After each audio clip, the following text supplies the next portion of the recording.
Welcome to another great version of Younger Life. I am Rick Federici. And I'm Mary Anthony. All right, so we're in a crazy week yesterday on the show, Younger Life Live.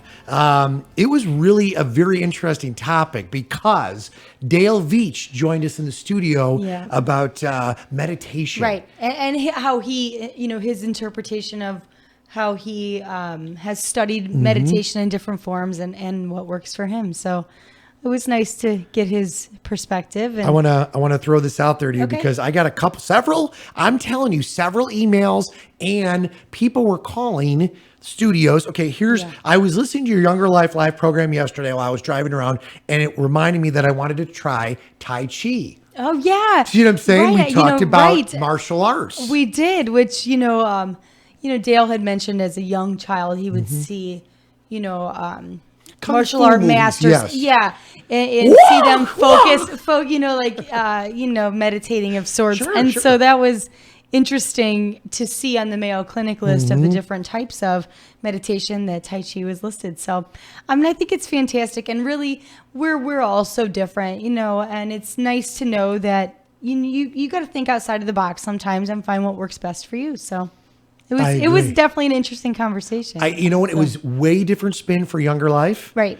And I think that we present different topics and things to kind of educate and give knowledge. And of course, it's your choice and things like that. But I thought Dale did a great job yesterday. It was fun. Yeah, it was real fun. It was fun. It was a good time. So all right. So something to talk about. Today we've got a packed show, big time. Yeah. Today we're talking about Red Cross. I mean, March is Red Cross month, which I did not know until we were, doing a little bit of research. And the Red Cross, I know for myself, I think blood donation. And that's just what I think. They do such a wide variety of things for not just our country, not just our community and our country, but the world. And so it's really fascinating. So we're going to have Rodney join us, and Rodney Wilson, and we're going to kind of discuss all things Red Cross. So. Well, and it's great because we as a, community, we as a show, we are all about making a difference. And this is really, truly one way that folks in our viewing and listening audience areas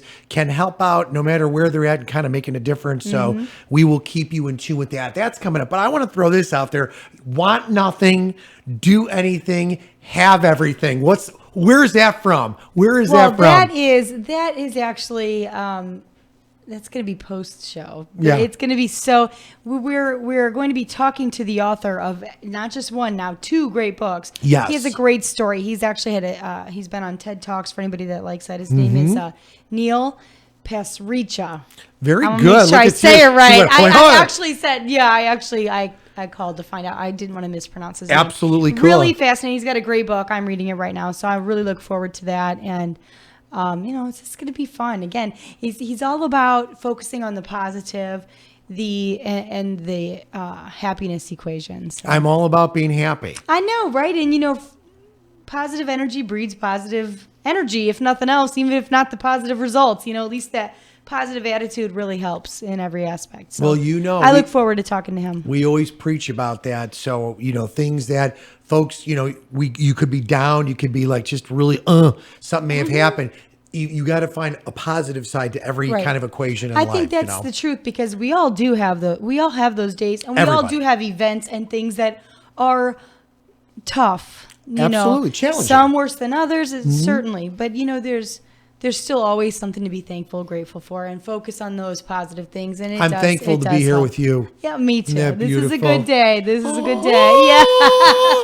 That's right. We're going to have fun. So. Thanks to our executive producer, Sanders, who's hanging loose. Awesome. I heard you guys talking yesterday on my way in about the whole cabbage talk that he does, which actually relates very well to Younger Life Live. And I'm not a fan of cabbage, but I told him, I said, I'm going to try it, I think. We were discussing different ways to prepare it. And yes. We're going to give it a shot, I think. He said it took a month to get his children on board. So I said I could absolutely see that. Maybe we could bring him in one of these clever shows and chat with him about it, because he's got some great ideas. I know. Obviously, he works out, ex-military stud. And he's got a really cool, positive attitude on life. Well, yeah, and he looks for things that works for him, and I love that. And that's my that's the thing that fascinates me the most. And no matter who we're talking to and what their story is and what kind of professional they are, or I just like to hear how they got there and why, Sure. what works for them. I love that. I find it fascinating. So he was great. You know, we were talking about it and joking about it after the show yesterday. So we are going to try it. It's speaking of food. I made that bruschetta again last night. Oh my gosh, that stuff's to I'll die tell you, for. it's funny. Jeremy had said, we need to eat that at least twice a week because it's so good. So yesterday, after I left here and stopped at the grocery store, I was picking stuff up for, we were having a pork roast last night. So I was picking stuff up to go with it. And I thought, I'm going to make bruschetta. And I bought another one of those loaves of bread. And the kids... Did you get an A for that? Did you get an A for effort? Oh, because they he got to was love it thrilled. because your kids love it too, right? Most of the kids do. Most. A couple of my kids don't like tomatoes, which is I problem. find strange because I love tomatoes. But Right. they Did you don't. like him as a young one? I as a I young always kid? have. Yeah. I can remember being a very little girl and snarfing down canned tomatoes at my Yep. aunt's house that she had canned from her garden That's and what made my kids myself are. sick over it. And what's funny is I thought I would never again eat a tomato, but I love tomatoes. So When you were pregnant with your children, Mm-hmm. did you do the whole Norma? Did you I eat ate the pretty tomato? much everything. Yeah. And a lot of people do. I craved nothing too weird. One of my kids I craved, this is really gross now, but I craved cream of mushroom soup. Not bad. By itself with mushrooms in it. It's really thick and now the thought of it It's is nauseating. I can't believe I would eat that. And it's how unhealthy. I mean, but still, She's thinking about it. She pauses cream of mushrooms with Yeah. mushrooms with in it. more Rick. mushrooms, I'd put more mushrooms. Do you know what I could see me doing now though? What? Is using those big portobello. Oh, man, yum. And you use them instead of bread. Yeah. You use them as a topper. I've done for that. I love stuff. it. Oh, I've been, love it. I've had some of that stuff before, and it's like I can't make it real good, but I know a lot of folks that grill Yeah. the shroom tops. Yeah, which is kind of cool. I love mushrooms. So Yeah. a couple of the kids like the tomatoes. They all love the bread, which was Mm-hmm. the whole grain bread. I bought that really kind of crazy loaf. I'm so. supposed to ask you from your husband who's listening and viewing us right now, Ricky. Ask her about tomato soup and being pregnant. Laugh out loud. Tomato it's soup and a being terrible pregnant. Come story. on, say it. Pregnant the first time, I had excessive. They say morning sickness, but Right. it's really nonstop. I mean, excessive to the point I broke blood vessels under my. Get out of here. Really? Very badly under my chin. So looks like I had bruises under there from vomiting so extensively, but it was terrible. Anyways, he used to work late and he came home late and I had a little bit of tomato soup and fell asleep. And he was talking to me and I thought I was going to belch and I put my hand like this and just tomato soup. Yeah. It was terrible. Tomato It was soup terrible. mama. And you know what? So I'm running down the hall. There's just tomato soup. It was just a disaster. Hey, anybody that's hungry out there, you're not I hungry know. I'm anymore. sorry. That was an ugly story. He should not have reminded us of that. But, whatever. It's all good. All right, so let's go to our Younger Life live hotline here, Oh, good. 219-861-1632. Good morning and welcome to Younger Life. It's Rick and Mary, and who is this? This is Rodney with the Red Cross. Rodney! Good morning, Rodney. Rodney, Good morning. We were promoting you. We're so stoked to have you on the air. You're just going to be a wealth of knowledge today, and we appreciate you taking the time to be on here with Mary and I. So let's chat a little bit about you, and let's chat a little bit about the organization itself, because there's so much to know. There's so much to grasp, and we really want to make a difference with our viewing and our listening audience today. Please. Sounds good. So chat a little bit. Tell me a little bit about yourself. I've been with the Red Cross for coming up on 13 years now. I love it. It's a wonderful organization that is about helping people, and it feels good to be a part of that mission. So I love it. I guess Red Cross is in my blood. No pun intended on that one. Thank you. That's great. What is your job at the Red Cross? I'm the communications manager at the Red Cross, so I get to help plan special events and communicate with the public about the need for blood and try to make sure that people that have never thought about it realize how important it is. Mm-hmm. See, I agree with you on that. And I think a lot of folks, depending upon what age bracket they're in, they don't realize how important, and quite honestly, I'm going to use the word critical in situations all over the Right. world that you guys are helping out on. Talk a little bit about, that side of the equation, about really how important it is about blood and giving and that side of it, if you wouldn't mind, please. Sure. Well, the reality is that every 2 seconds, someone in the United States needs a blood transfusion. Wow. It's a very large number of transfusions occur every single year. More than 12 million blood products are transfused in hospitals across the country annually. And none of that would be possible without people who generously decide to roll up a sleeve and give of themselves. They volunteer of their time to donate that blood. And obviously that means life to countless patients in our community and across the country. That modern medicine would not be possible without people giving blood. Mm-hmm. Wow. I mean, it is crazy to think every 2 seconds. I mean, just while you just said that sentence, that's huge. That's an enormous amount of people. And that's not across the world, which you guys do accommodate. We're talking just the USA, which is just crazy. How do you keep up with that kind of demand? Well, it's certainly challenging. We try to host blood drives every day across the state and different counties to make sure that we're collecting enough blood to provide to the hospitals. In the state of Indiana, the Red Cross provides blood to more than 80 hospitals. And so every day we're working to schedule enough blood drives to make sure that we're meeting the local hospital's needs. And the hospitals can forecast. This is generally about how much they think they're going to need on an average day. But at any time, there could be an emergency situation. A bad car accident could happen, and maybe there's a car pileup, and there's four cars in an accident, many people critically injured. Those patients could need large amounts of blood very quickly, and we have to be prepared for those types of situations as well. Mm-hmm. When you mentioned car crash, one of the statistics that really caught me off guard was that a single car crash victim could require as many as 100 pints of blood. I mean, and in reading, so I mean that sounds like That's a ton. an incredible But they amount. said a normal person has only 10 pints of blood. So to know that they're bleeding out that profusely and need that much blood it was a shocking statistic, I thought. I think of how often a car crash occurs. I'm certainly, thankfully, not always that severe or near fatal, but to the point that someone would need even half of that amount of blood is 5 times what's in their body if it's half of the 100. I thought that was really shocking and a great reminder of why it is so important. I think that these absolutely. statistics, when people hear them, it's easy to get complacent. You hear, oh, donate blood. You should. That it's necessary. But I think until you read up on some of these statistics that are just shocking, then you realize how important it really is and how many people depend on that donation. Can you tell us, Rodney, how much is taken during a donation? When you give blood, we take a pint of blood. And as you mentioned, the average person has if you're a more petite woman, you might have 8 pints of blood. Larger guys could have up to 10 to 12 pints of blood. And when you donate, you give 1 pint. So it's a small amount of your blood.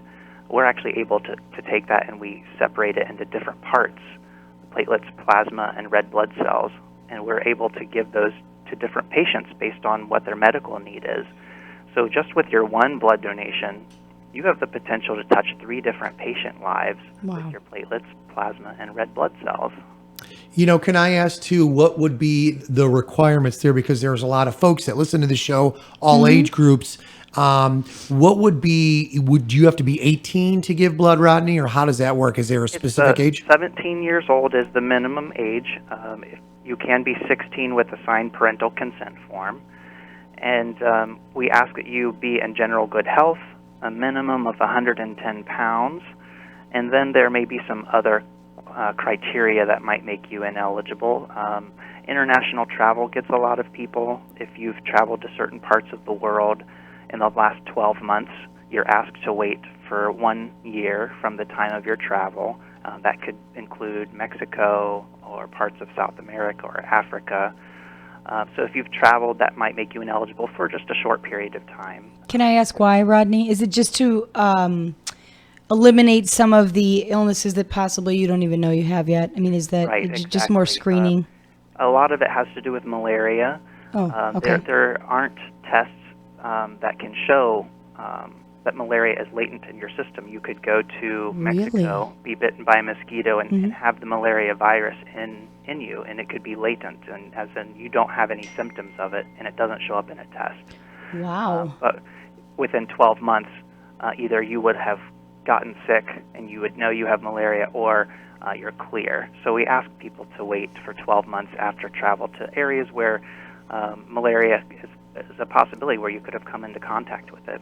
Thomas from Chicago asks, how quickly does your body replenish that pint of blood? So like if you give blood, how quickly does that actually replenish? Thanks for the question. Sure. Well, the volume of liquid is actually replenished within about a day. Within a day or two, your body replenishes the volume of liquid. Now, your red blood cell count, it takes a little while for that to go up. So we ask you to wait for 56 days between donations. Okay. So it's every 56 days. That was my next you're question. eligible to give. How long? Yeah, I was going to say, you hear young folks that are in good health, that are in college, sometimes give blood. So they technically, that would be about, you have to wait a couple of months basically in between as you give. So that's actually great as well. One of the things I wanted to ask you too, if you wouldn't mind, here on Younger Life, folks are always, you hear different, aspects. Is it going to hurt? How long is the process? Can you kind of elaborate on the process of, okay, so I walk in the door, I'm on my lunch. What do I have to do to prepare to get there first? Let's start there. What do I have to do? Do I have to abstain from eating and drinking anything? Talk about that side of it, Rodney. Sure. Well, if you're going to give blood, there are some things that you want to do to prepare in advance. So the day before you give blood, you want to make sure that you drink a lot of liquid. On average, for good health, we tell people that you should be drinking, 6 to 8 glasses of water a day. If you don't normally do that, the day or a couple days before you give blood, just make sure you're drinking a lot of water, and make sure you get a good night's sleep, and have a good meal before you donate. Even a breakfast the morning of your donation. So we want you to have a full stomach. We want you to be well hydrated and have a good night's sleep. If you do all of those things, then you should be fine throughout your donation process. When you go to a blood drive, I think a lot of people, they're afraid of blood drives. Yes. Never give them Totally. before. Absolutely. I was just going to ask you. Especially guys, men tell are us, wimps. Tell us who you've seen fall on the floor Yeah. before. It's terrible. I don't want to scare anyone. Call them out, Rodney. Call them out. But It's all scary. psychological, I think. Right. It's funny, you see very petite young women who go into a blood drive and they're completely fine and they have no problems at all. And then there might be a really large football player guy who he gets lightheaded, but it's all psychological because you're letting yourself get worked up in the fear of it. But really, there's nothing to be afraid of. When you go to give blood, you come in, you sign in. Your whole process is going to be about an hour from sign in until you're walking out the door. That's good to know. So you sign in, you read through some information which will outline the criteria on whether or not you're eligible. Then you'll have a little mini physical with a Red Cross staff person. They take your temperature, check your blood pressure, make sure you're feeling well. And then you move on to the donation bed. That part's only about 10 minutes. It's really quick. This is the part where everyone gets afraid. That's what I just made a cringe face. I just went, anybody that's watching this would have just seen the cute little look that Mary Anthony made. She did the eek look. So the actual the donation process, once you get to that bed, you said that only takes like 10 minutes? Right, and it's not painful. I think people are afraid of the needle. They're afraid it's going to hurt. And, it's kind of like when the needle enters your arm, you do feel a quick pinch, but that is gone within a few seconds. You don't feel the needle in your arm the entire time you're donating. Once it's in, you don't feel it anymore. And the blood flows into the bag. You don't feel that. There's no pain associated with that. About 10 minutes later, your bag is full, and they take the needle out, and you're done. It's really quick and easy. And then we always have a refreshment area where you can stop and enjoy some cookies and juice and snacks. Is that kind of just to replenish you, to give you back Yes, like some absolutely. and reward you? and Rewards you. It is scary. And, I have to ask what kind of training do they're called phlebotomists, right? That phlebotomists. What kind of, training? I'm sure they have to do this so often. It's probably second nature to them, truthfully. But I know that people still get so worried. I am one of those people I'm not a great patient when it comes to needles. all of the workers at Red Cross blood drives are certified phlebotomists. That means they've gone through the medical training to do needle sticks, basically, and to draw blood. And they've all been certified and trained. We have annual refresher courses where we have to check their ability to do it properly. They do needle sticks dozens of times every single day. These are the experts. They can get the needle in and out, and you barely even feel it. I'm sure, truthfully, it is so often that they do it. That's what I was going to ask. At a typical drive, how long does a blood drive typically run? And, roughly how many people do you guys have come and go? Our typical blood drives are probably about 6 hours long. Really? And I would say an average-sized blood drive is looking to have maybe between 30 and 50 people come to donate blood at that event. Wow. How many donation spots do you have set up? Depending on the size of the blood drive, most blood drives might have 4 to 6 donor beds. So you are moving them quick. That's a lot of people and, not a lot of spots. So that's good. That's nice to know. I think that it's not terribly long. You want to do it live on the air? We can do this live. I thought about it, but I am such a baby. I would hate to let everyone see that. I think it is a wonderful thing, though. I do too. Along with that, could you tell us some local blood drives that will be going on? Sure. Coming up in the LaPorte County area. I know there's one in Michigan City on April 5th at St. John's United Church of Christ, and we have several others throughout LaPorte County in early April. We try to have at least one blood drive per week in each county across Indiana. Okay. So a really easy way to find one that's convenient for you in terms of the date and the time. You can go to our website, redcrossblood.org. You can type in your zip code and search by a date range that's convenient for you. Oh, that's We'll show you nice. all the blood donation opportunities for you. What if someone would like to donate but can't make a blood drive? It sounds like there really are so many options as far as blood drives that shouldn't be an issue. But what if someone wanted to donate and said, if it's going to have to be tomorrow, it's my only day off or whatever. In other words, is there a general is there a general area? Location that you could go to question. or for someone that's unable to attend? We do have a couple of Red Cross donor centers in the state of Indiana. I think maybe the closest one to that area might be in Goshen. So okay.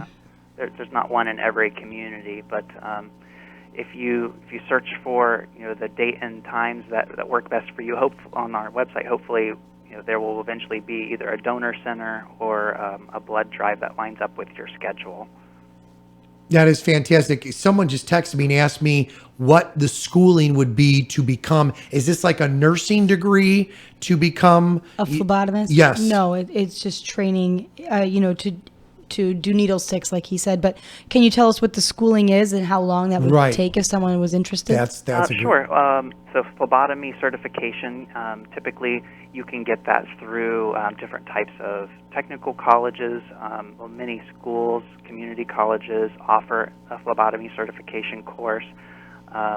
It can vary just depending on what kind of course. Nursing schools also offer the certification. It's great. I think it can vary maybe from 8 to 15 weeks, depending on which school you go to. Wow. I hear that word and I think of a really good rock band or like Frank Zappa doing phlebotomy. It's like something crazy. It's actually fun. I'm just trying to be fun loving today. That is fun. And I think people love the fun aspect when they go in nervous. I don't think they would want to see someone getting ready to stick them with a needle dancing. I think they would be a little afraid. I know I would maybe Rodney's cringe like, a little come more. on, Mary, come on. Rodney's I smiling. might cringe a little bit more if I were the patient sitting there on the table. Can you tell us, for our listeners out there that are unable for one reason or another to actually donate blood, what else they can do to help? Yeah, that's a Sure. great question. There are lots of opportunities to get involved with the Red Cross, whether or not you're eligible to donate blood. The Red Cross has lots of different services that we provide to the community, and the majority of that work is done by volunteers.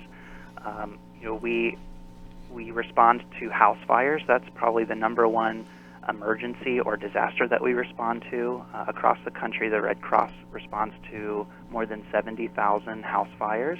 Can I ask your part in that? I mean, I think... Sure, right. So we're so fortunate that we have firefighters that are there actually to deal with the house fire. But who helps the family? Right. That's where the Red Cross comes in. Maybe if your house is burning down in the middle of the night and you've just run out of your house and you're just in your pajamas, you may not even have a toothbrush or a change of absolutely. clothes. Clothes, anything. Freak Right, me you may out. not Terrifying. have anywhere to go. So the Red Cross works closely with fire departments. Whenever they respond to a house fire, they call the Red Cross immediately, and we show up as well. Wow. And we're there to help the family. As the family's watching their house burn, we're there to provide them emotional support and counseling. We provide them with a hotel for their temporary lodgings until they can know where they can go. We give them the tools that they need to basically survive in the interim, so that they can purchase a toothbrush and deodorant and shampoo and a change of clothes. If they don't have all of those things, if that's all gone, the Red Cross is there to provide them those items and get them through until they're back on their feet. Can we throw this out there too? Like, if folks want to help the Red Cross, whether it's donations, whether it's volunteering, can we kind of expand on that a little bit? Because I think there's a lot of folks out there that want to make a difference, that totally believe 110% in what you all bring to the table. You're great teams. Can you talk about that side of the equation, please? Absolutely. So in terms of people wanting to get involved, they basically can give time, blood, or money. Okay. So as we've talked a little bit about the blood services and we talked a little bit about the emergency services, the work of responding to these emergencies is done by trained volunteers. If you have time and you want to get involved, you could be one of those volunteers who actually will be on call to respond to house fires. And then you'll go with a team of other Red Cross volunteers and actually work with the families on site of a house fire. If you have the passion to do something like that in person, you can become a trained Red Cross volunteer to do that. If you don't have the time, all of those services are made possible by monetary donations from the public. The Red Cross does not receive any money from the government. Wow. Our services are all supported by financial donations from the community, and you can participate in that mission by giving a monetary donation to your local Red Cross. Wow. I just had two different people that are chiming in. First off, Richard Warner says Red Cross blood drive 4/5/16, which is April 5th at St. John's across from the CVB. Join me, Richard, one of our viewers and listeners that was just mentioned on the show. Also want to throw this out there. Dave Sisk, who runs the United Way of LaPorte County, his team, said the Red Cross will be on hand today from 11:30 to 1 for a lunch and team session hosted by the United Way of LaPorte County. Their address, so everybody knows, is 115 East 4th in Michigan City. There's plenty to talk about, an informative session on Red Cross activities, outcomes, and future Red Cross initiatives. So I'm just kind of just a different spin to help out. So if you're in the community and stuff and you want to get involved, Dave wanted me to say, and he said, great show. Love this guy. So that's you. You're a star, Rodney. Woo! Rodney, when you said time about, you can be trained to be one of these volunteers, I'm curious to know what kind of training, how long is that training for someone that might really want to dedicate themselves to doing that? There are different types of volunteers, so it depends on what you're interested in. The training can vary from a few sessions, that might be a couple hours per session, to something that's more extensive if you want to become certified in CPR and first aid, so that when you're responding to situations, you can also help out in that capacity. It just depends on what level of training that you might be interested in. But I believe there may be up to 10 different courses that you could be certified in, different levels of support that you could provide the Red Cross. And it just depends on what you're interested in. We also have people who volunteer in our offices that help us answer the phone and help us with paperwork. And so if you're not the kind of person that wants to go to a house fire, but you want to give some time, you can also help out in our office and other clerical things as well. Can we direct them? Yeah, that is. Can we direct them to a website? Yes. Or throw out a number, whatever you want, Rodney? For all Red Cross services and volunteer opportunities, you can go to redcross.org, or you can call 1-800-RED-CROSS. Okay, good Absolutely to know. phenomenal. Could you tell us, I know March is Red Cross Month, so I know just real quick some of the other services, and I mean, you guys are worldwide, right?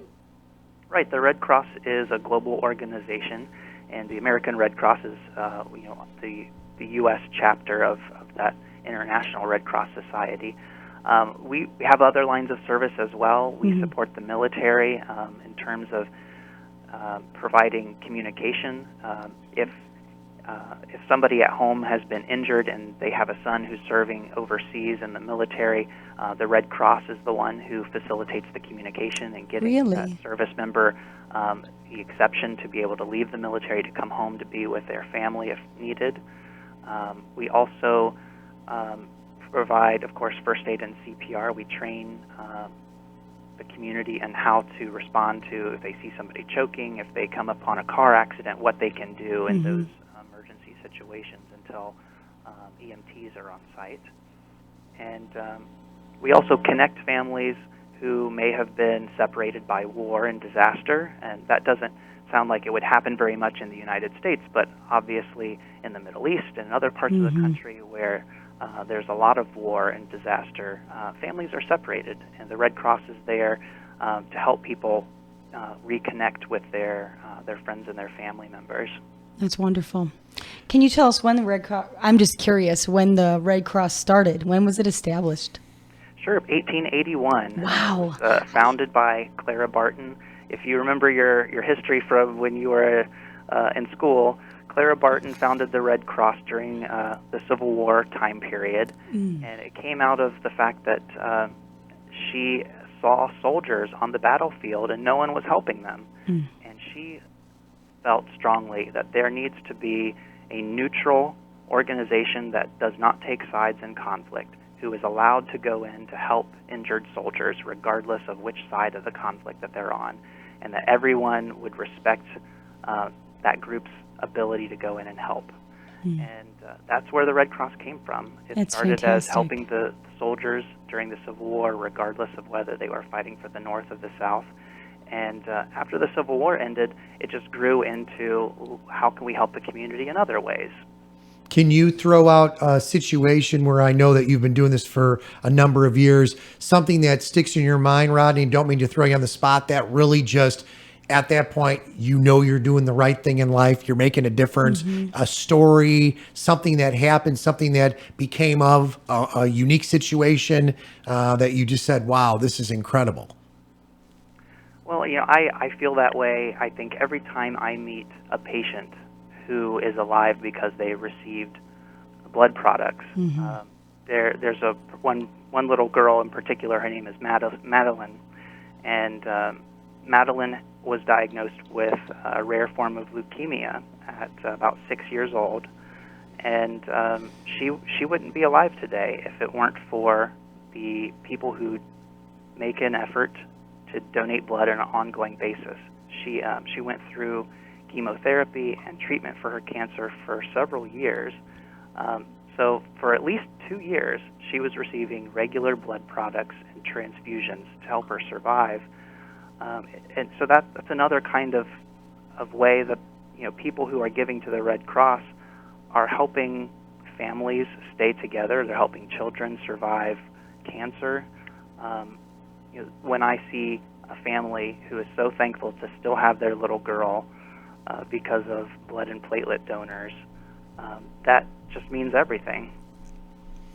I'm with you. It's just a great theater of the mind too when you can visualize people helping people. You're actually involved with it. You're there giving blood, and just like you said, I mean, I just love the expansion of the cool things that you guys do to really make a difference all around the world. Which is It beautiful. really is, and I'm curious on the flip side of that. In some of the much more war-torn countries, do you run into opposition at all from the people that you're trying to help? I mean, you would think it would be thought of, the Red Cross in general would always be a neutral ground, but do you find that you find people opposed to the help, even though it's help, but some people don't know how to take it, I would imagine. Right. I think for the most part, the Red Cross symbol, the actual Red Cross itself, is the number one recognized logo on the planet.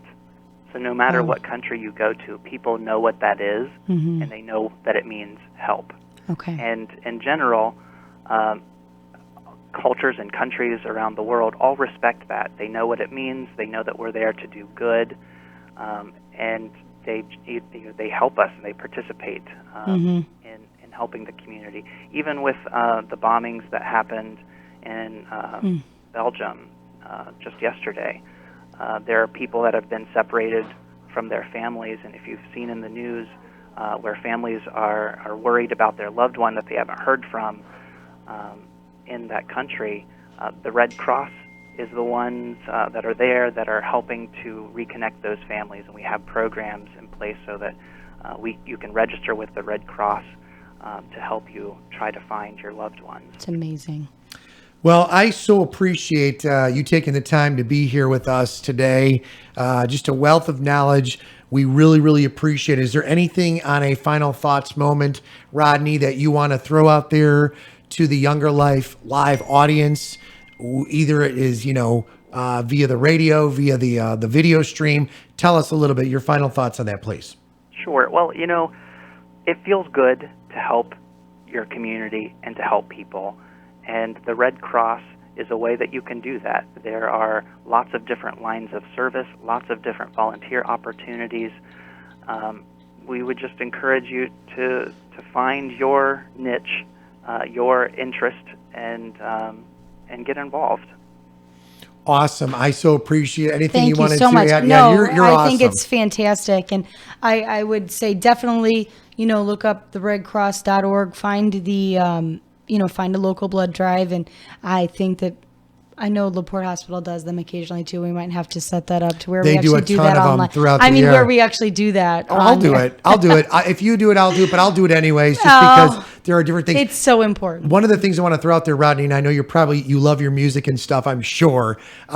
In the background to get people revved up, you could do a little Pete Townsend Give Blood solo music behind it and just keep it going, loop it. Well, it is interesting, Rodney. We've spoke to many professionals. We had a couple different shows on the actual health benefits of music and lowering that anxiety that Right. people have going into Yeah. any procedures. That might not be a bad idea. Yeah. we might need to start bringing. Yeah, you might need to start bringing Give some blood because you may find that blood is not enough. Say it, Pete Townsend. you Come on. might need to play some music, and that might help out. That's for sure. Well, Rodney, we so appreciate your time today, not only on the radio, but of course on the TV stream. So thank Everything you that so do, much. too. Thank you. Thank you. Thank you. All right, thanks. Bye. All right. That was great. Yeah, Awesome. he is good. I mean, it really is amazing to see all the capacities that they actually assist in. I mean, it isn't, again, I think blood donation, which is so important again, but they just do so much, and it is amazing to know that it's all over the world and that it isn't government funded, that it is Agreed. a neutral thing. I just think that is they're a neutral source for anyone everywhere, and I think it's really important. So I would definitely be interested in that's even a great cause to get the kids interested in I could helping. tell in I don't your mean the blood. I could tell I'm in not your saying eyes. if I told my kids we were going to all donate blood as a family, they would have a heart attack. But I bet you if I said, mean, Jeremy, you want to donate blood with Rick, Yeah, he's as afraid of needles as I am. But you know what, though? It is a great cause. It is. And I think it's something we could power through, that's for sure. But I do think that, again, there's just such a wide variety of things you can volunteer to help with. Mm-hmm. That would be a great thing to, even helping at a blood drive. Think about what he said, though. Picking up phones, helping out, like you just said. Well, even at a blood drive, I know our school, a lot of schools host blood drives occasionally. Absolutely do. So I think even volunteering to assist in the setup and takedown and cleanup is still volunteering and helping out. So, we discuss volunteerism a lot. It's so important. And this is just volunteerism on steroids. It's crazy the things they do. And I think it's fantastic. YoungerLife.org is the website if you want to connect with that. YoungerLife.org/live to view when we're on. And some of those faces you were making were priceless. I just want to throw this out there again. The Red Cross will be on hand today, 11:30 to 1 for a lunch and learn session with the United Way of LaPorte County, of course, teaming up. Now, let me throw this out there. You had mentioned LaPorte Hospital. So LaPorte Hospital, Girard Media's WIMS, AM 1420, doing the United Way of LaPorte County dodgeball event. Oh, yeah. Now, I'm out there hosting every year. We're out there supporting it. LaPorte Hospital has multiple teams, and these guys rock it. And we're out there, and all the proceeds goes towards making a difference, helping out programs in the area. So here's a great way to find out a little bit more, maybe to help out. We would love to see you out there. And of course, it's coming up in the next month or so. So that it's like, woo! So dodgeball. I want to. How fun is that? Come on, anyway? it's the real dodgeball. How fun is that? And can't you just see that getting way out of control? But still, how fun. Now, we could do a Younger Life live team. We can get Jeremy. Really fun. We can get my wife, Norma. We can get Jeremy. I'm sure we can get Sanders, maybe his wife, maybe we could get a lot of our significant others. Maybe Ryan would like to join us. You know who else? Little Alex maybe in there. I see a little Brendan. I see a little Steve. That would be fun. That would be a lot of fun. Mm-hmm. We only look at you. You're like, I think it would be. That's right. Again, I'm a little competitive. It would be almost sad to see the mean side of me come out. No, it's not. But it'd be fun. Put a big smile. I'm just still thinking about tomato soup. I'm just still thinking about pregnancy and tomato soup. I know it. I know. Listen, it's amazing. I still eat tomatoes after all that. I can tell you a crazy story. When my wife was pregnant with our first daughter, Carly, she had long hair. Your hair is obviously long. My wife's hair is long again, but at the time it was super, super long, super curly, always in a great mood kind of thing. And she said to me one day, we were painting the house. We were painting, so it was crazy already. And I'm really bad from a guy perspective. I could tape things off, but she's like, don't paint.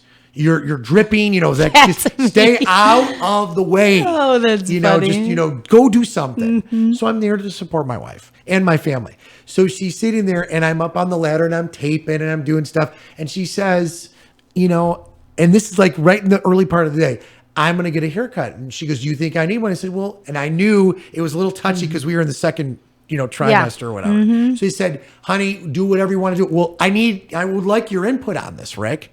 I said, well, I got to be honest with you. I love your hair the way it is, but if you want to get it cut, there's no easy you know where way. I'm going with this but there's just no easy way in there. So I said, okay, well, if you want to get it cut, get it cut. Now, she makes an appointment for that day as I'm still, doing stuff and I'm trimming and I'm really trying to help out and organizing, key to success. She leaves and comes back. Her hair is super short. Now, I mean, like, when I mean short, I mean, like, picture your hair up to your ears, like a bob. Shorts. Wow. And it was a bob. So I go, oh my gosh, you look beautiful. How are you? Now, she looked attractive. I mean, she always looks beautiful, like all women do. They're all beautiful people. And then she starts crying after she looked in the mirror and she goes, why did you let me do this? So I'm saying to all those pregnant, couples out there, guys, give it a little room. Oh, it's never the easiest. That was the craziest story ever of two children having two children, the pregnancies. And you were chatting too about pregnancies. This was crazy. My wife on the first pregnancy gained a lot of weight, and wasn't able to exercise or work out. So it was kind of very interesting. We had complications all along the way. Second one, complications, but she was utilizing working out, so it was much easier for her to adjust and lose. It's always that's it was when I always started a trip. That's It when the was guys always start the gaining. They truth. always say that. The men gain weight. I think they're supposed to. They have to. Otherwise, it's just mean if they don't. It's just mean if only one of you has to. The only problem is that she would eat like the tomatoes, the mothers. I do that now. Yeah, I love she'd her. eat peppers and she'd eat just crazy vegetables. And that's really good for her. I Yeah. went for the junk. Well, That's nice. I would say she went for the junk too. Yeah, But you yeah. got everything in moderation. That's you know? right. That's right, for sure. That's So, funny. coming up, I want to talk a little bit just for a moment, if you wouldn't mind. Tomorrow. Yeah, tomorrow's shows I think is going to be off the cuff. It's I gonna do be too. good. I know I've already started making a list. Tomorrow we have a LaPorte Hospital pharmacist going to join us, and he's going to be via Skype. So get your list of questions. It really is a great resource. When we had the one pharmacist on, we weren't really taking calls. We were more or less just discussing Knowledge. he had been right, and he was an author, so we were talking about his book and about what a great resource a pharmacist really is. It's a very underused tool to have a pharmacist that you can get to know and to trust. And please call us with questions. Allergy season is, I know actually with the fluctuation in the temperatures, The temperature's been the people in our crazy. household that have allergies have really struggled already, which is very early. All three of my So, ladies in my life. It's crazy really, for me. Oh, it's rough when they do start flaring up. It's a rough thing to kind of get in front of. So, call and ask the pharmacist. It's rough for the husbands. It's, that have to deal I'm with not the one that wrath. has I'm not one that has the allergies. I'm the one cleaning up and trying to help them feel better. All of them. I mean, it's, Sure. there's 3 out of our household. Jeremy and 2 of the kids have serious allergies, and they, it's an issue. And so to already have it be flaring up, I think, I'm going to actually definitely ask about that. So I think there's a that's few a great things, and I thing. think please call us here at the station. Can even if we're not on air, if they call before or after, can they leave a message? There's always a 24/7 newsroom number, 219-861-1631. Okay. 219-861-1631. You could leave those questions That's there. to leave a And in message. upcoming weeks, we are going to design, we're working on it right now with the tech team, on where folks could leave comments, questions. I think that would for be Younger Life, fantastic. just as we Right. evolve. You know what I'm saying? Absolutely. Truly. And that way that if you can't reach us, since we are live, if you can't reach us during that hour, that we will still be able to get your messages, your comments, your questions, and ask again. I know with the pharmacists, we're very fortunate. We're going to be able to do this as a reoccurring type Absolutely. thing. We're going to have a pharmacist join us. We're hoping right now every other week. And I think that would be it's- awesome because you know that we were talking about this yesterday. A call came in and we were chatting about Ask the Pharmacist yesterday. Someone had Yeah. asked about the medicines, the cold medicines Right. on the day and the nighttime difference. Yep. And truly, where's the cutoff at? Right, right. When should I take that day Right. and how many times and really the night? So very, very interesting. Absolutely. And so I think let's definitely use them while we have them tomorrow. Please call us, text Rick, email, whatever you do. Rick, RIC at WIMSradio.com. Rick, RIC at WIMSradio.com. I also want to chat about I'm very proud of this one because everybody collaborated on this Friday production. I know. That is already in the bucket. Let's talk about this Right. one. Going to, we had discussed a maker space, Yes. which is popping up in cities around the U.S. and so probably around the world, but I know for sure around the U.S. And it's we discussed trying new things, expanding stepping out of your own comfort zone. It's important on many levels, but I mean, the research supports it actually, you are at decreased risks of Alzheimer's, dementia, depression, numerous things when you step out of your box, your comfort zone here, and kind of expand your own knowledge, your own things you never think you would want to learn Your about. horizon, I can tell man. you Totally. that I can tell you that I am not really interested about computer programming. I feel like I don't really get it, but when we stepped in there to discuss Spark Labs, which is something that the library does, they have these different programs. It's so beyond books. It's so beyond, and I love the library. I Yep, love I do library too. programs, but this is something so beyond the typical program that, going in, they had these cute little robots set up, and we're saying this is computer programming. Now I am interested because these little robots, you actually create you use the program to make them do things, and it's just so neat. It's fun.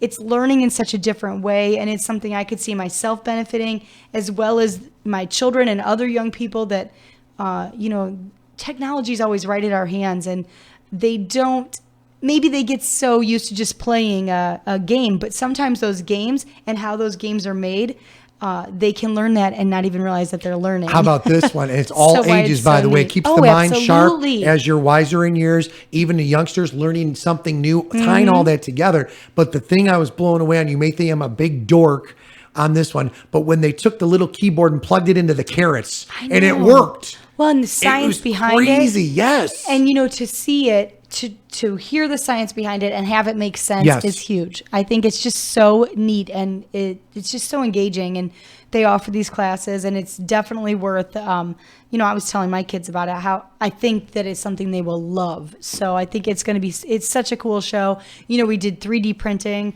Which is discuss so 3D printing, hip. which is so cool. And actually, you're on the cusp of something enormous when you talk about 3D printing, because it's not just about little things. We're talking, they can evolve this eventually to make enormous medical advances, and it's just amazing. So I really, it's such a cool thing. I hope everybody checks it out and, wants to learn more about it too. Just want to throw this out there. If you're thinking about a great place to maybe partake in lunch locally, Cafe 1007 off of Lincoln Way in LaPorte. I just was thinking about it. I'm so jonesing for their food right now. I'm jonesing for some healthy dishes right now. I do love when we have meetings over there then. Yeah, I think it's time. Look at you. Let's have a I do meeting. love Come that. on. That's Call a nice. meeting over there. Well, it's been a great show, and just want to remind folks we'll be back tomorrow, same time, same great place, 9 to 10.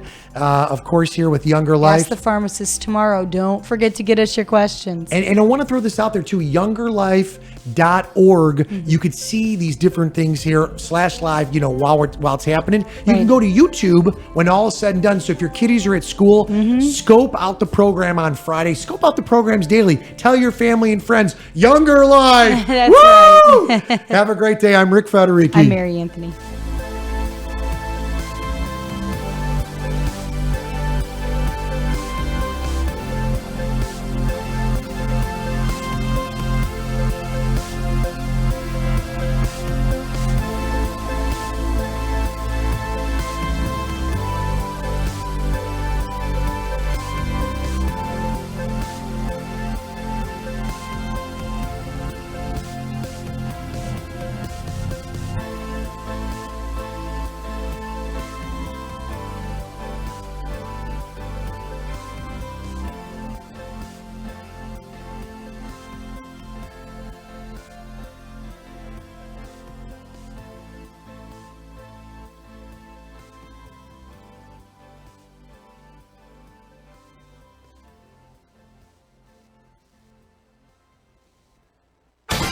AM 1420, WIMS Michigan City, a Girard Media Company station.